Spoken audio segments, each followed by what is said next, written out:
This is the screen where all the work is happening. They're showing us what is happening. So just a few moments ago, we're able to see some people trying to come from the Zimbabwe side, crossing the Limpopo River. And we've heard earlier on from the Border Management Authorities Commissioner that about 99 people have been intercepted in the past 24 hours. And two of those people are believed to be the ones who are facilitating the movement of these people illegally. I'm not sure if you can see, but we can see there that there's a bit of movement of some of these people actually that are being monitored by drone. It's quite a huge number. So that's the work that is being done in as far as the use of technology is concerned. Let me just bring in the Commissioner of the Border Management Authority just to explain what we are seeing now and what we've seen just some few minutes ago. Commissioner, seemingly this remains a challenge, and you have to intercept people now and again.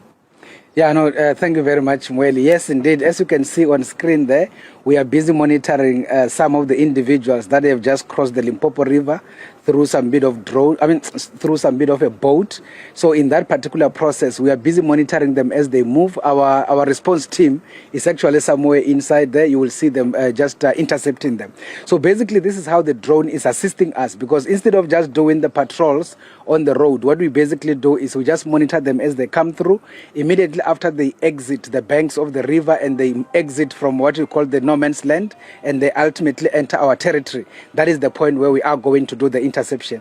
As you have seen, as you have said, Mweli, yesterday we were able to intercept around 99 individuals in the same process, and out of those 99 we had 2 that we call the facilitators, and those are the ones that when we intercept we do not deport, but we ultimately get them arrested. So this is how the drones are helping us in terms of monitoring the movement. So these people are not even aware that we are monitoring them, and they think that they are now in, but effectively they are going to be intercepted, brought into the port, and we are going to process them for deportation. So which means that this is a serious problem. But in terms of collaboration, our neighbors, that is Zimbabwe, your counterparts that side, are they also part of this operation, or it's just you, this side, working on this? Yeah, you see, the issue of illegal migration, well, we had already indicated that unfortunately we are more on our own, and maybe just to indicate that we are effectively to do this work. Our neighborhood are not helping on illegal migration. I think that one is an open reality. And on that particular basis, you will be aware that on their side, they don't even do much of operations to try and stop their people from crossing the borderline. So if you can see there in the bushes physically, I don't know if your camera chief can also show, that is where our response team is sitting. Do you see it up there? Yeah, but actually not necessarily on the screen, but up there, that's where we have them. They are actually waiting for them. As soon as they approach that particular environment, that is where they are going to hit on them, and then they will bring them to the port, and we are going to then process them for deportation. As we are monitoring them, we are able to see somebody who is in the front, who is doing the facilitation, and those are the ones that we are not going to deport, but those are the ones that we are going to make sure that they get arrested and take them to Musina police station.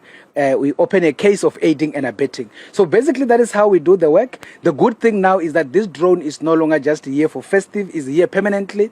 We now have the drone pilots, which are the border guards of the BMA, and therefore they do this work on a daily basis. And that is why we have seen a bit of reduction in the numbers of people that attempt to cross. So even in this instance, after we have intercepted these ones, you will see that the numbers will keep going down, because they will see that effectively now they are being monitored. And this happens quite often. Is it something that happens daily?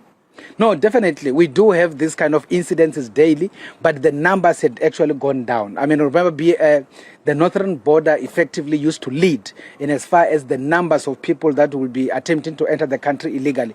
But now, as we speak, that actually number had gone down this side, primarily because of the assistance of the drone and the kind of interceptions that we make. The other thing that had an impact is the more we arrest, for example, the facilitators, is the more we deactivate this kind of operation. You see now here is where now they cross the actual borderline of the country. And that is where we can now officially say they are in South Africa, South African soil. And on that basis, they are busy going up. Our guys, you see that car there? Is where our interception team is. And they're definitely waiting for them to be able to intercept them. And that is the essence. All right. Thank you, Dr. Masiapato there for explaining. Unfortunately, our camera can't go to the real location where the people are at the present moment, but that's what we have seen, the use of technology actually helping those officials that are working here at the Bait Bridge border post to be able to pick up those people who are trying to cross from that other side of Zimbabwe into South Africa.